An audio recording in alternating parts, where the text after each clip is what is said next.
Salut à toutes et à tous, bienvenue sur WAC News. Une situation préoccupante a émergé en Saône-et-Loire, où des traces de peste ont été détectées dans un courrier adressé à un établissement de formation, le Centre Collin School, à Chalon-sur-Saône. Cette découverte a été annoncée par la préfecture du département, déclenchant une alerte sanitaire. Selon la préfecture, plusieurs enveloppes provenant de l'étranger ont été reçues par le centre de formation. L'une de ces enveloppes contenait une poudre blanche, qui a été analysée et testée positive à la peste.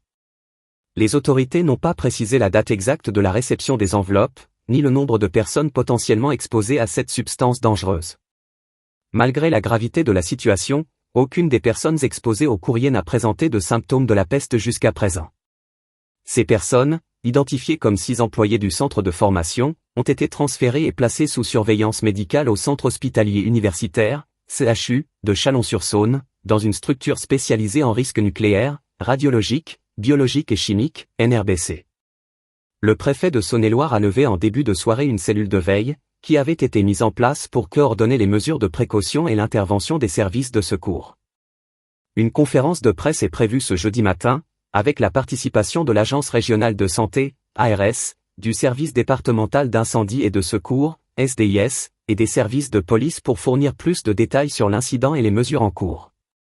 Un laboratoire spécialisé a été saisi pour effectuer des analyses complémentaires sur la poudre blanche retrouvée dans l'enveloppe. Ces analyses permettront de confirmer la nature exacte de la substance et de déterminer les prochaines étapes à suivre pour assurer la sécurité publique. La peste, bien que rare dans le monde moderne, reste une maladie grave qui nécessite une réponse rapide et efficace.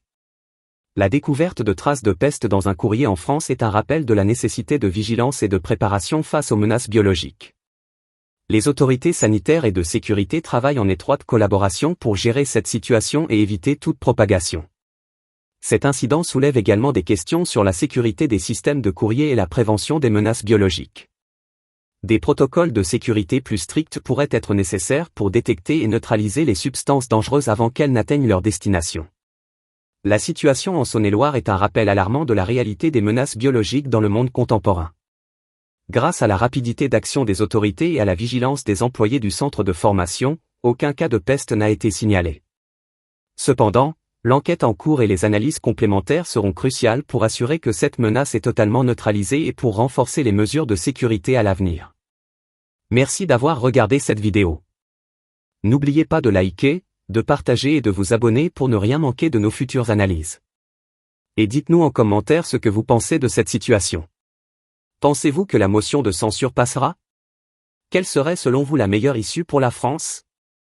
À très vite pour une nouvelle vidéo.